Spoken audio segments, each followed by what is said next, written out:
Bismillahirrahmanirrahim. Assalamualaikum warahmatullahi wabarakatuh. Alhamdulillahirabbil alamin. Segala puji bagi Allah Jalla Jalaluhu yang telah memberikan kita kesempatan berharga untuk kembali bertemu dengan bulan Ramadan. Bulan yang penuh dengan rahmat. Bulan yang penuh dengan ampunan. Bulan yang insya Allah penuh dengan keberkahan. Salawat serta salam kita haturkan kepada junjungan kita Nabi Muhammad sallallahu alaihi wasallam yang telah membawa cahaya Islam kepada kita dan mengajarkan kita bagaimana menjalani Ramadan dengan penuh makna. Saudara-saudariku yang dirahmati oleh Allah Subhanahu wa taala. Ramadan kali ini terasa begitu berbeda bagi sebagian dari kita. Mungkin ada yang tahun lalu masih bisa berpuasa bersama orang tua. Namun kini mereka telah tiada. Mungkin ada pula yang dulu menjalani Ramadan bersama pasangan atau anak-anaknya. Namun kini harus menapaki hari demi sepi karena perpisahan atau jarak yang memisahkan. Saudara-saudariku, Ramadan mengajarkan kita bagaimana bahwa hidup ini penuh dengan perputaran. Ada pertemuan, ada perpisahan. Ada kebahagiaan, ada kesedihan. Namun di balik itu semua, Allah Jalla Jalaluhu memberikan Ramadan, memberikan bulan ini sebagai kesempatan untuk kembali mendekatkan diri kepada Jalla Jalaluhu Allah Subhanahu wa taala, mensucikan hati dan merajut hubungan yang mungkin telah renggang. Saudara-saudariku yang dirahmati Allah Subhanahu wa taala, kita semua ini mengidamkan ampunan dan keikhlasan. Mungkin selama ini kita terlalu sibuk dengan dunia, terlalu terperangkap dalam pengejaran harta, sehingga kita ini menjadi keras, hati kita ini menjadi keras. Namun Ramadan hadir sebagai bukti bahwa Allah Jalla Jalaluhu masih menyayangi kita, masih memberikan kita rahmatnya. Rasulullah sallallahu alaihi wasallam bersabda, "Man shoma Ramadhana imanan wa ihtisaban, ghufira lahu ma taqaddama min dhanbihi." Yang mana Rasulullah menyampaikan barang siapa yang berpuasa di bulan Ramadan dengan penuh keimanan dan mengharapkan pahala Allah, maka diampuni dosa-dosanya yang telah berlalu. Bayangkan, seandainya ini adalah Ramadan yang terakhir bagi kita, apakah kita sudah memanfaatkannya sebaik-baiknya? Saudara-saudariku yang dirahmati Allah oleh Allah Subhanahu wa taala, berapa banyak di antara kita yang selama ini lalai dalam sholat? Berapa banyak yang masih enggan membaca Al-Quran? Ramadan adalah waktu yang tepat untuk merubah itu semua.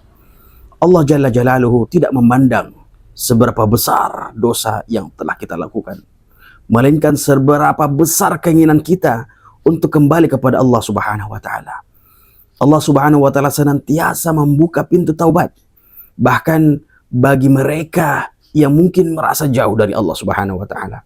Allah Subhanahu wa taala berfirman, "Qul ya ibadiyalladzina asrafu ala anfusihim la taqnatu min rahmatillah. Innallaha yaghfiru dzunuba jami'a. Innallaha wal ghafurur rahim." Katakanlah wahai Muhammad, wahai hamba-hambaku yang telah melampaui batas terhadap diri mereka sendiri, jangan berputus asa dari rahmatnya Allah Subhanahu wa taala.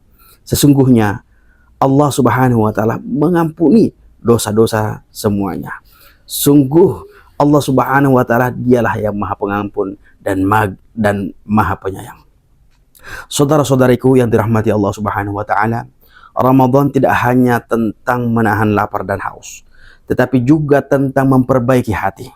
Mungkin ada di antara kita yang masih menyimpan dendam, enggan memaafkan keluarga, memaafkan sahabat, atau bahkan enggan memaafkan pasangannya.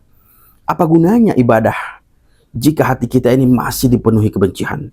Rasulullah sallallahu alaihi wasallam mengingatkan bahwa sikap tidak memaafkan itu dapat menghalangi rahmatnya Allah Subhanahu wa taala.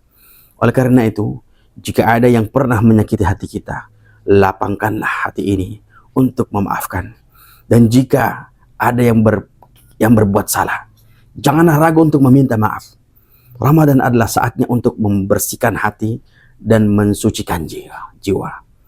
Saudara-saudariku yang dirahmati oleh Allah Subhanahu wa taala, Coba kita lihat di sekeliling kita. Masih banyak saudara-saudara kita yang mungkin berjuang hanya untuk sekedar makan. Ada anak-anak yatim yang mungkin merindukan kehangatan keluarganya. Merindukan ke saat-saat berbuka puasa bersama keluarganya. Dan ada para du'afa yang menanti uluran tangan kita. Jangan sampai kita sibuk menikmati hidangan berbuka puasa sehingga kita lupa bahwa ada sahabat kita, saudara-saudara kita yang mungkin berbuka dengan segelas air. Rasulullah Shallallahu Alaihi Wasallam bersabda, "Man fattara sha'iman kana lahu mithlu ajrihi." Siapa yang memberi makan orang yang berpuasa, maka baginya pahala seperti pahala orang yang berpuasa, tanpa mengurangi pahala yang berpuasa tersebut. Saudara-saudariku yang dirahmati oleh Allah Subhanahu wa taala, kita ini tidak perlu kaya untuk bersedekah. Senyum, doa, dan uluran tangan sekecil apapun sudah menjadi ladang pahala yang luar biasa. Maka saudara-saudariku, jadikanlah Ramadan ini menjadi Ramadan yang terbaik. Ramadan ini mungkin Ramadan yang terakhir bagi kita. Mungkin menjadi Ramadan yang terakhir bagi sebagian dari kita. Mari kita manfaatkan sebaik-baiknya sebagai momentum perubahan. Perbanyaklah ibadah dan perbaiki hati. Jangan biarkan Ramadan berlalu tanpa makna. Ramadan berlalu tanpa dosa-dosa kita diampuni oleh Allah Subhanahu wa taala. Semoga Allah Subhanahu wa taala menerima ibadah kita, mengampuni dosa-dosa kita, dan insyaallah Allah Subhanahu wa taala menjadikan kita umat yang senantiasa dirahmati oleh Allah Subhanahu wa taala. Wabillahi taufiq wal hidayah. Wassalamualaikum warahmatullahi wabarakatuh.